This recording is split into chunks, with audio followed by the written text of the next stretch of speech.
সালামের জবাব যদি ভালোভাবে না হয় ইসলাম কিভাবে প্রতিষ্ঠা করবেন? ইমানের মজবুতি থাকতে হবে, দিন কায়েমের জন্য, কোরআন প্রতিষ্ঠার জন্য, কোরআনের আইনকে প্রতিষ্ঠা করার জন্য হিম্মত থাকতে হবে, শক্তি থাকতে হবে। কি কথা কি বোঝা যায়?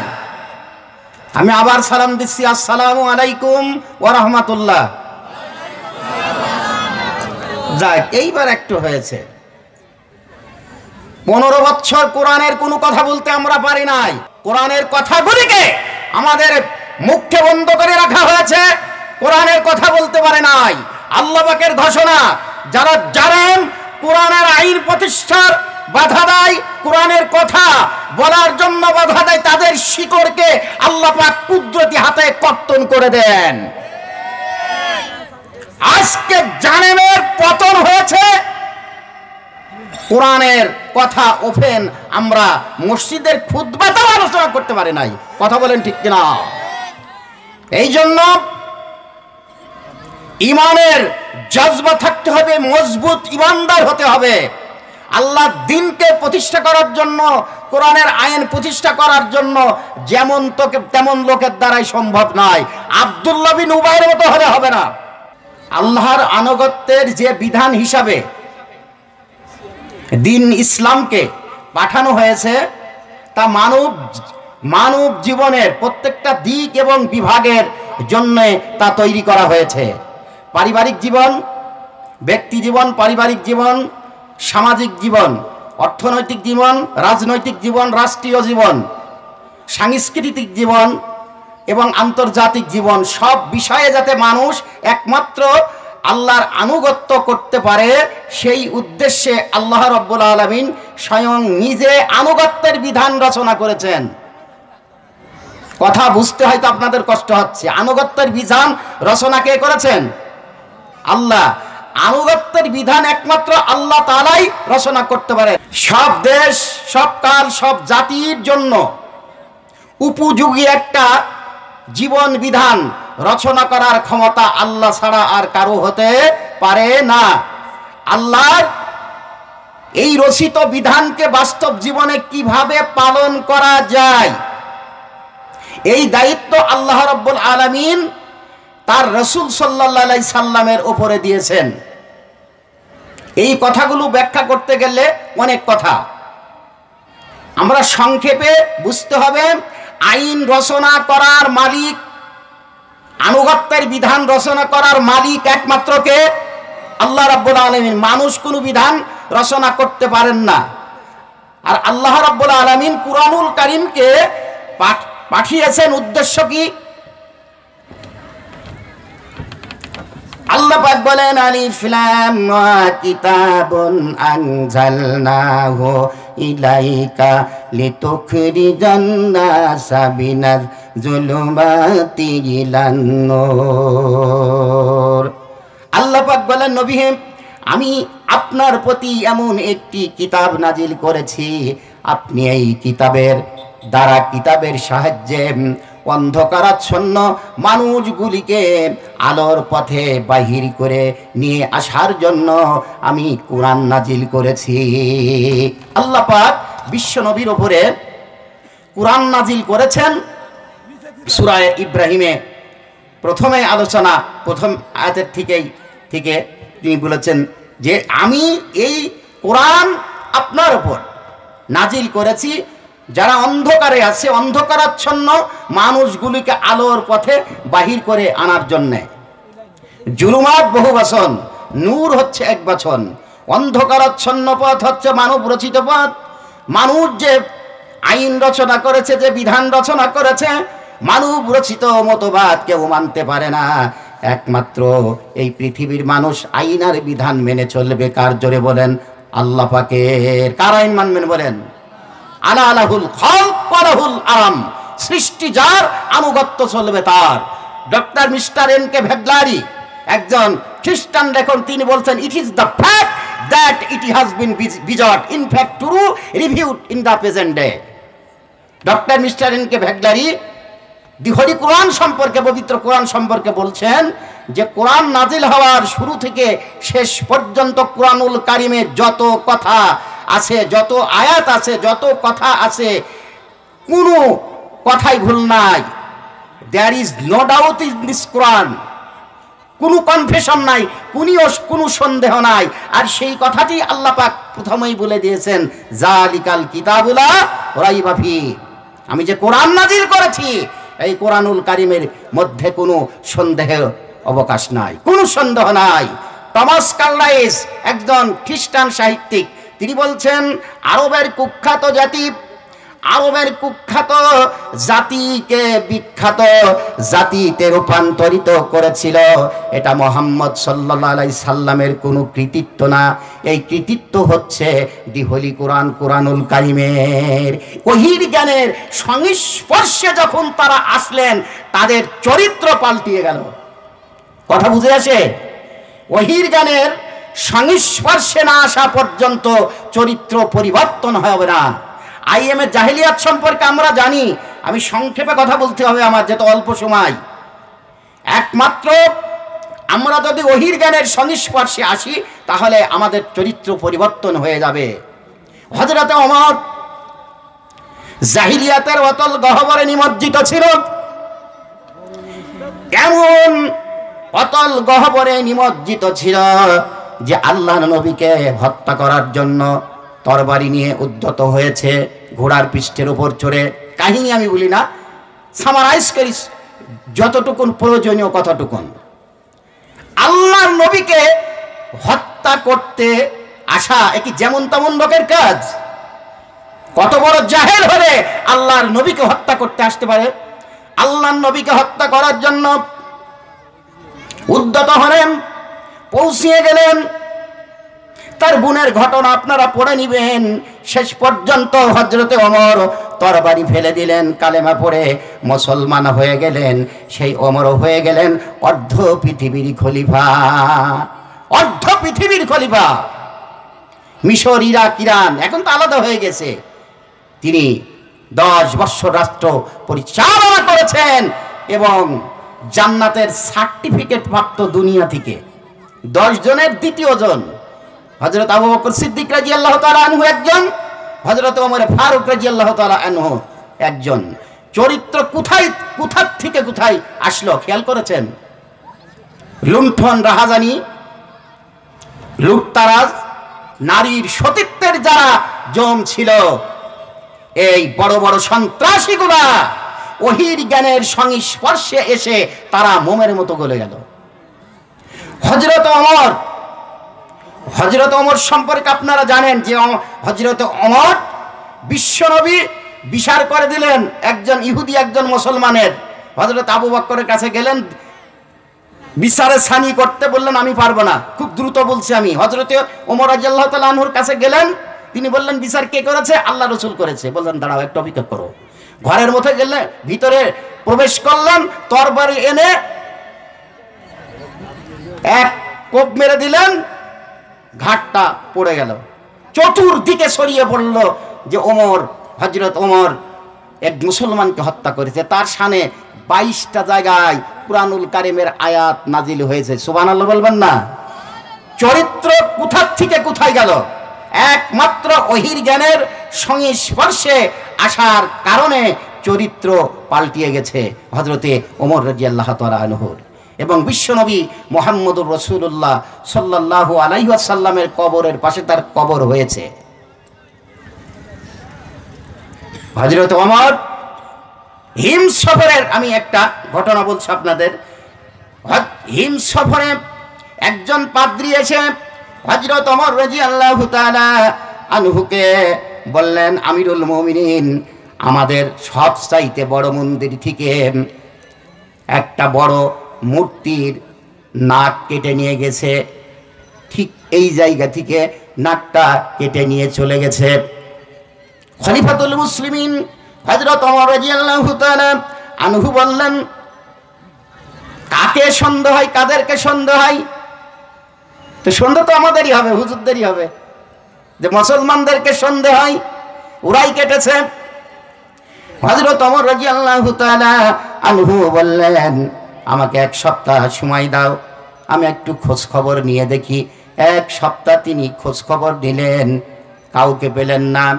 পাদ্রীকে বললেন, কাউকে যেহেতু পেলাম না, আমি খলিফাতুল মুসলিমিন, মুসলমানদের নেতা, মুসলমানদের খলিফা, কাউকে পেলাম না, তুমি এক কাজ করো, তোমার ওই মূর্তির নাকটা যেই জায়গায় থেকে কেটে নিয়ে গেছে, আমি খলিফাতুল মুসলিমিন হযরতে ওমরের নাকটা ওই জায়গা থেকে কেটে নিয়ে চলে যাও। সুবহানাল্লাহ বলবেন না? বিচার কারাভাবে দেখেন, আর বিচার এখন হচ্ছে আন্দাজে ফাঁসি, আন্দাজে জেল, আন্দাজে ফাঁসি, আন্দাজে জেল। কথা বলেন ঠিক কিনা? আর বিচার কারে বলে? যাও কেটে নিয়ে যাও। তারও জানতে পাদ্রী দেখলেন মুসলমানদের বিচার কত সূক্ষ্ম। খলিফাতুল মুসলিমিন তার নাকটা কেটে নিতে বলছে, তিনি পড়ে নিলেন লা ইলাহা ইল্লাল্লাহু মুহাম্মাদুর রাসূলুল্লাহ। মুসলমান হয়ে গেলেন। মুসলমানদের আদর্শ দেখে অন্যান্য জাতিরা তারা মুসলমান হয়েছে। আজকে আমাদের চরিত্রও ওই রকম হতে হবে। যারা ইসলামকে প্রতিষ্ঠা করতে চায়, আল্লাহর জমিনে আল্লাহর আইন প্রতিষ্ঠা করতে চায়, কোরআনের বিধান প্রতিষ্ঠা করতে চায়, তাদের চরিত্রের দিকে তাকিয়ে দেখেন কি অবস্থা। চলে যাচ্ছি আমার আয়াতের দিকে। আল্লাহ পাক বলেন, আহাসিবান নাসু আই ইতুরাকু আই ইয়াকুলু আমান্না ওয়া হুম লা ইফতানুন ওয়া লাকাদ ফাতান্নাল্লাযীনা মিন ক্বাবলিহিম ফালা ইয়ালামান্নাল্লাহুল্লাযীনা সাদাকু ওয়া লা ইয়ালামান্নাল কাযিবিন। সূরা আনকাবুত। আল্লাহ পাক বলেন, লোকেরা কি মনে করেছে, তারা কি ভেবে নিয়েছে ঈমান এনেছি এই কথাটি বললেই, এতটুকুন বললেই অব্যাহতি পেয়ে যাব, আল্লাহ পাক আমাদেরকে পরিত্রাণ দিয়ে দিবেন, আমাদেরকে ছাড় দিয়ে দিবেন, আর কোনো পরীক্ষা করা হবে না। আল্লাহ পাক বলেন, তোমাদের পূর্ববর্তীদেরকে পরীক্ষা করা হয়েছে, তোমাদেরকেও পরীক্ষা করা হবে। আল্লাহ পাক অবশ্যই জেনে নেবেন ঈমানের দাবিতে কে সত্যবাদী আর কে মিথ্যাবাদী। যখনই আমরা বলবো ঈমান এনেছি, এই কথাটি যথেষ্ট নয়। ঈরশানে নজরুলের প্রেক্ষাপট, বিষয়বস্তু ইত্যাদি বলতে গেলে বহু টাইমের ব্যাপার। আমি এর উপর সামারাইজ করে গুরুত্বপূর্ণ কিছু শিক্ষণীয় বিষয় বলবো। আল্লাহ পাক আমাদেরকে পরীক্ষা করবেন, ঈমানদার যারা তাদেরকে পরীক্ষা করবেন, পরীক্ষা করে বাছাই করে নেবেন যে সে প্রকৃত ঈমানদার কিনা। মৌখিক ঈমান যখন আমরা বলি লা ইলাহা ইল্লাল্লাহু মুহাম্মাদুর রাসূলুল্লাহ, কালেমা পড়লাম, মুসলমান হয়ে গেলাম, অত সহজ নাই। আল্লামা ইকবাল কবি সম্রাট বলেন, এ শাহাদাত গাহে উলফত মে कदम रखना लोग समझता है ahsan है मुसलमान होना। জব ও জব শেখোয়া এই বইটির ভিতর পাবেন। আর এই কবিতাগুলো একমাত্র কোরআনের পাখি আল্লামা দিলওয়ার হোসেন সাইদির কণ্ঠে ছাড়া আর কোনো বক্তার কণ্ঠে পাবেন না এই কবিতাগুলি আল্লামা ইকবালের। আল্লামা ইকবাল বলছেন, এ শাহাদত গাহে उल्फत में कदम रखना लोग समझता है ahsan है मुसलमान होना। এই কালেমার সাক্ষ্য দিয়া মানে জিহাদের উত্তপ্ত ময়দানে অগ্নি শিখার উপরে পাও রাখা। কথা বোঝা যাচ্ছে না? ইকো খুব বেশি দেওয়া হয়ে গেছে নাকি? কথা বোঝা যাচ্ছে? এই কালেমার সাক্ষ্য দিয়া মানে জিহাদের উত্তপ্ত ময়দানে অগ্নি শিখার উপরে পাও রাখা। মানুষেরা মনে করে মুসলমান হওয়া খুব সহজ, কিন্তু মুসলমান হওয়া অত সহজ নয়, মুসলমান হওয়া খুব কঠিন।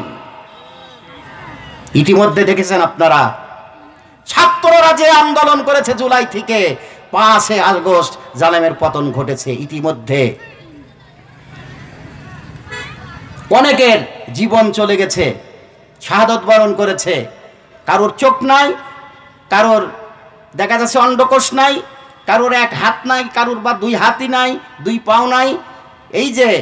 এই যে বুঝা চাপিয়ে দিয়ে চলে গেলেন, এর জবাব কিন্তু আপনাকে দেয়া লাগবে।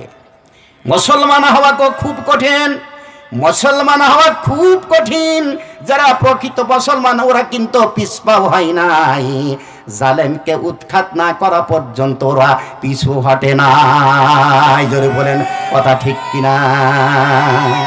এই জন্য আল্লামা ইকবাল বলছেন, বাতিল সে দবনে ওয়ালি आई आसमां नहीं हम, बातिल से दबने वाली आई आसमां नहीं हम, सोबर कर सुका है तो इंतहा हमारा।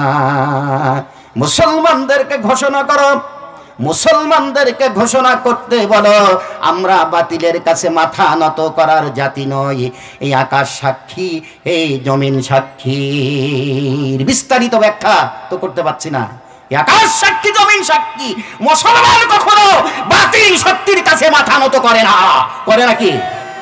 পাইরুবি বু হানিফা की सनत जिंदन है, हम बोली होता है पीठ पर दुआ खाने की बात। আবু হানিফা হতে চাও, হাম বলে হতে চাও, জেলখানায় যাওয়ার জন্য প্রস্তুত গ্রহণ করো। আবু হানিফার মৃত্যু হয়েছে কোথায়? জেলখানায়। 8 বছর, বাচ্চা মনসুর 8 বছর তাকে জেলখানায় দিলেন। সেখানে তাকে চাবুক মেরে মেরে 28 দিন পর্যন্ত ইমাম হাম্বলিকে এভাবে পিছমার দিয়ে বেঁধে রেখেছিল, ডিসকানেক্ট হয়ে গিয়েছিল কাদের এখান থেকে।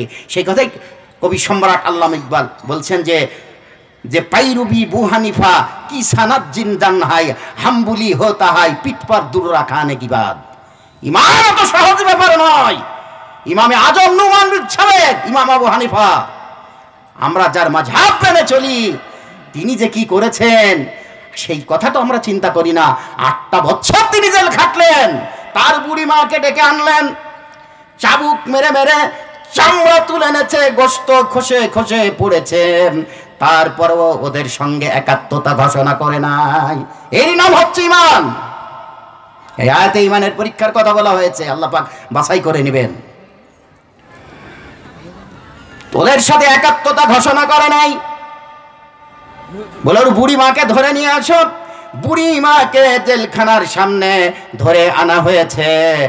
ইমাম আবু হানিফা রহমতুল্লাহ আলাইহির টুপি খুলে নেওয়া হয়েছে, পাঞ্জাবি খুলে নেওয়া হয়েছে, পণ্যে একটা গামছা পরিয়ে এমন মার দিয়েছে চাবুকের আঘাতে আঘাতে, এভাবে তার চামড়া গোশত খসে খসে পড়েছে, রক্ত ঝরেছে, যাতে মা বলে যে মা তো সন্তানের কষ্ট দেখতে পারে না, মার কত দরদ সন্তানের প্রতি, যে মা যাতে বলে যে বাবা ওদের সাথে একাত্মতা ঘোষণা করেন। মা ওই রকম হতে হবে, যেমন তেমন মার পেটে আবু হানিফা জন্মগ্রহণ করে নাই। আবু হানিফার মা বললেন, আবু হানিফা আমি তোমার মা হয়ে বলছি, ওরা যদি তোকে মারতে মারতে যদি মাটির সঙ্গে মিশিয়ে দেয়, তবু ওদের সঙ্গে একাত্মতা ঘোষণা করবি না। সুবহানাল্লাহ বলবেন না? লোকজন কি অবস্থা আল্লাহ পাক মালুম। যা হোক, আপনাদেরকে প্যান্ডেলের সামনে এসে বসার জন্য সবিনয় অনুরোধ করছি। এত বড় প্যান্ডেল সুন্দর করে সাজিয়েছেন, লোক নাই, জবাবদিহি করা লাগবে। মরা লাগবে না? বলেন, সকলকেই মরা লাগবে। আবু হানিফা রহমতুল্লাহ আলাইহি 8 বছর জেল খেটেছেন। আমাদের কুরআনের পাখি আল্লামা দেলোয়ার হোসেন সাইদি কয় বছর কেটেছেন? 13 বছর।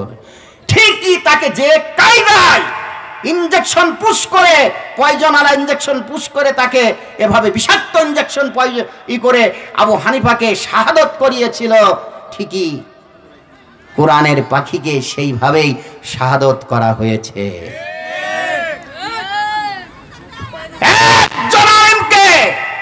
একটা পাখিকে শাহাদত করিয়ে ইসলামী আন্দোলনকে ঠেকানো যাবে না, যাবে না, যাবে না। যাবে? পেরেছে? পারে নাই। আল্লাহ বলেন ইন্নামাস সাবিলু আলাল্লাযিনা ইলাল আখির আয়াত। আল্লাহ পাক বলেন যারা মানুষ হয়ে মানুষের উপরে জুলুম অত্যাচার করে আর অন্যায়ভাবে পৃথিবীতে অশান্তি সৃষ্টি করে, আমি কিয়ামতে নিজে তাদের বিরুদ্ধে মামলা দায়ের করব। বাংলাদেশে আমরা দেখেছি মানুষ হত্যা করে, মানুষের ওপর ড্যান্স করেছে, নাচ করেছে। আজ কোথায় তারা? ওরা দুনিয়ায় নাই। অনেক আছে, আছে, আমি বলতেছি যারা অতীতে জুলুম অত্যাচার করেছে তারা না। ইমানের কঠিন পরীক্ষা আমরা দেখেছি। এভাবে সাইয়্যেদ শহীদ কুতুব ইসলামী আন্দোলনের মিশরের জামাল নাসের ফি জিলালিল কুরআন আরো 2টা বই লেখার কারণে তাকে ধরে আনলেন, জেলখানায় ঢুকিয়ে দিলেন এবং এক ঝাঁক কুত্তা ওই রুমের ভিতর প্রবেশ করায় দিয়ে তালা মেরে দিলেন। তারপরে বললেন 2-3 ঘন্টা পরে যাও, পরে গিয়ে দেখো কুত্তার সাথে কুত্তা কি ব্যবহার করে দেখো। এরপরে 2-3 ঘন্টা পরে জেলের তালা খুলে ভিতরে প্রবেশ করে জেলার গিয়ে দেখলেন আল্লাহর মাহবুব বান্দা সিদ্ধা বনত অবস্থায় পড়ে আছে, চোখে চোখ দিয়ে চোখের কোনা দিয়ে টোপে টোপে পানি পড়তেছে, সিজদায় পড়ে আছে। আর কুকুরগুলি চতুর্দিকে আল্লাহর মাহবুব বান্দাকে পাহারা দিচ্ছে। সুবহানাল্লাহ। জেলার এসে বলেন যে জাহাপানা কাদেরকে পাঠাইছেন? কুত্তা পাঠাইছেন। কাকে? ওদের ছিঁড়ে ছিঁড়ে খাবে, ওই কুত্তাগুলো তো পাহারা দিতেছে। বের করে আনা হলো, তাকে বলা হলো যে মাপ চাও, ক্ষমা চাও। সাইয়্যেদ শহীদ কুতুব বললেন মাজলুম জালেমের কাছে ক্ষমা চাবে এটা কখনো হতে পারে না, তার চাইতে ফাঁসির মঞ্চে গিয়ে ফাঁসি দিয়ে শাহাদত বরণ করে আমার দিদারে ইলাহি আল্লাহর সঙ্গে সাক্ষাৎ করাই উত্তম। জোরে বলেন সুবহানাল্লাহ। 1964 সালে 29 আগস্ট তাকে ফাঁসি দেওয়া হয়েছে রাত 12টার পরে। আরো 2 জন, মোট 3 জন এই সাইয়্যেদ শহীদ কুতুবকে ইসলামী আন্দোলন করার কারণে এবং ফি জিলালিল কুরআন এই তাফসির এবং আরো 2টা বই লেখার কারণে এবং তাকে এভাবে জেলে রাখা হয়েছে এবং তারপরে তাকে ফাঁসি দেওয়া হয়েছে। কিন্তু মাপ কি রাষ্ট্রপতির কাছে মাপ চেয়েছে নাকি কেউ? বাংলাদেশে যত ইসলামী আন্দোলনের যেগুলো যারা উপরে ছিল 1 থেকে 11 পর্যন্ত, সম্ভব 11 বা 13 পর্যন্ত সকলকে ফাঁসি দেওয়া হয়েছে। একটা মাপ চাই নেই। তারা বারবার তাদেরকে হার্টবিট মেপে দেখেছে, কমও হয় নাই, বেশিও হয় নাই, হাইলো কিছুই হয় নাই, কিচ্ছু হয় নাই তাদেরকে। সম্মানের উপস্থিতি, আমি যে আয়াত পড়েছি আল্লাহ পাক বলছেন যে তোমরা যে বলবে যে ঈমান এনেছি, এই কথাটি যথেষ্ট নয়। আমি তোমাদেরকে বাছাই করে নেব, পরীক্ষা করে দেখব যে পরীক্ষায় যদি তোমরা টিকতে পারো তাহলে তোমরা ঈমানদার এবং তোমাদের দ্বারাই আল্লাহর জমিনে আল্লাহর দ্বীন প্রতিষ্ঠা হবে। আল্লাহর জমিনে আল্লাহর দ্বীন যদি প্রতিষ্ঠা হতে হয় তাহলে দরকার কাদের বলেন? ঈমানদারদের। সূরা তওবার 111 নম্বর, ইন্নাল্লাহ হাসতানা বিনাল মুমিনিনা আনফুসাহুম ওয়া আমওয়ালাহুম বিআন্না লাহুমুল জান্নাহ। আল্লাহ পাক বলেন নিশ্চয় আমি মুমিনদের কাছ থেকে তাদের জান আর মাল ক্রয় করে নিয়েছি। কথা শুনছেন? যেই কয়জন আছেন সেই কয়জনই শোনেন মন দিয়ে। মুমিনদের কাছ থেকে। কাদের কাছ থেকে? মুমিনদের কাছ থেকে, সবার কাছ থেকে না। কিন্তু খুব ভালো করে বুঝবেন, আল্লাহ পাক বলেন আমি মুমিনদের কাছ থেকে তাদের জান আর মাল ক্রয় করে নিয়েছি। জান্নাত দেওয়ার বিনিময়ে আল্লাহ কি দিবেন? জান্নাত দিবেন। আল্লাহ ক্রয় করছেন আমাদের কাছ থেকে এই জীবনটা আর আমাদের অর্থ সম্পদকে আল্লাহ পাক ক্রয় করে নিচ্ছেন, আমাদেরকে জান্নাত দিয়ে দিবেন। আর আল্লাহ যদি আমাদেরকে জান্নাত দিয়ে দেয় তাহলে কি আর কোনো কিছুর প্রয়োজন আছে নাকি? যার তার অর্থ সম্পদ এবং জীবন আল্লাহ পাক নিবেন না, আল্লাহ মুমিনদের কাছ থেকে জান এবং মাল ক্রয় করে নিয়েছেন বা নিচ্ছেন জান্নাত দেওয়ার বিনিময়ে। যদি কেউ বিক্রি করে, সবাই কি বিক্রি করবে নাকি? এই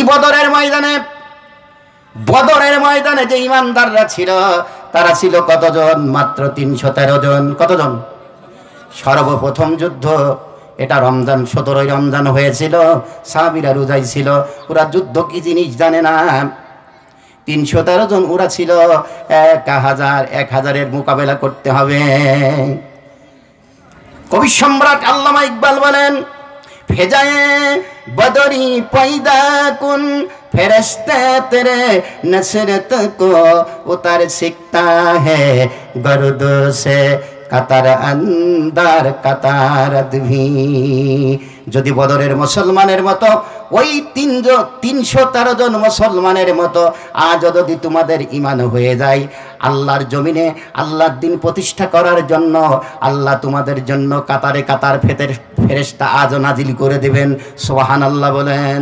ইজ তাকুলু লিল মুমিনিনা আলাই ইয়াকফিয়াকুম আইয়ুমিদ্দাকুম রাব্বুকুম বি সালাসাতি আলাফিন মিনাল মালাইকাতি মুনজালিন বালা ইন তাসবিরু ওয়া তাত্তাকু ওয়া ইয়াতুকুম মিন ফাওরিহিম হাযা ইউমদিদুকুম রাব্বুকুম বিখামসাতি আলাফিন মিনাল মালাইকাতি মুসাউবিমিন। জোরে বলেন আল্লাহু আকবার। সূরা আলে ইমরান 124 এবং 25 নম্বর আয়াতে এটা উহুদ যুদ্ধের পরে নাজিল হয়। আল্লাহ পাক জানিয়ে দিচ্ছেন, আল্লাহ বলছেন, এটা কি নবী হে আপনি যখন মুমিনদেরকে বলতেছিলেন যেটা কি তোমাদের জন্য যথেষ্ট নয়? আল্লাহ রব্বুল আলামিন তোমাদেরকে 3000 ফেরেশতা দিয়ে সাহায্য করবেন। কয় হাজার? 3000।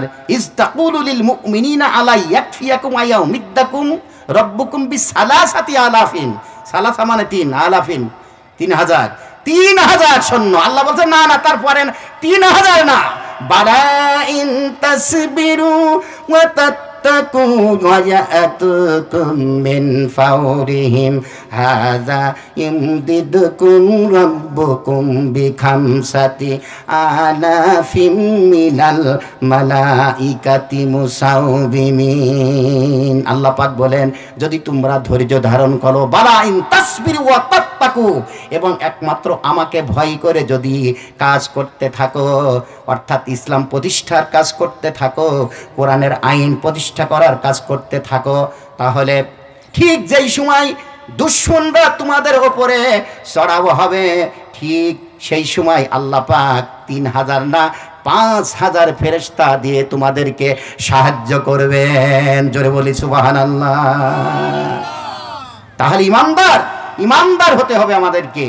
প্রকৃত ইমানদার যারা, তাদেরকে আল্লাহ পাক সাহায্য করবেন। ওয়ালাউ আন্না আহলাল কুরআ আমানু ওয়াত্তাকাউ লাফাতাহনা আলাইহিম বারাকাতিন মিনাস সামাই ওয়াল আরদ। জোরে বলেন আল্লাহু আকবার। আল্লাহ পাকের ঘোষণা। আল্লাহ পাক বলছেন, যদি ওই সকল জনপদের অধিবাসী বৃন্দ, ওই সকল জনপদের লোকেরা যদি একমাত্র আমাকে ভয় করে, আমার উপর পুঙ্খানুপুঙ্খরূপে ঈমান আনে এবং তাকওয়া অবলম্বন করে যদি কাজ করতে থাকে, ওয়াত্তাকাউলা ফাতাহানা আলাইহিম বারাকাতিম মিনাস সামাই ওয়াল আরদ, তাহলে আমি ওই সকল জনপদের মানুষের জন্য আসমান আর জমিনের বরকতের সব দরজা উন্মুক্ত করে দেব। সুবহানাল্লাহ।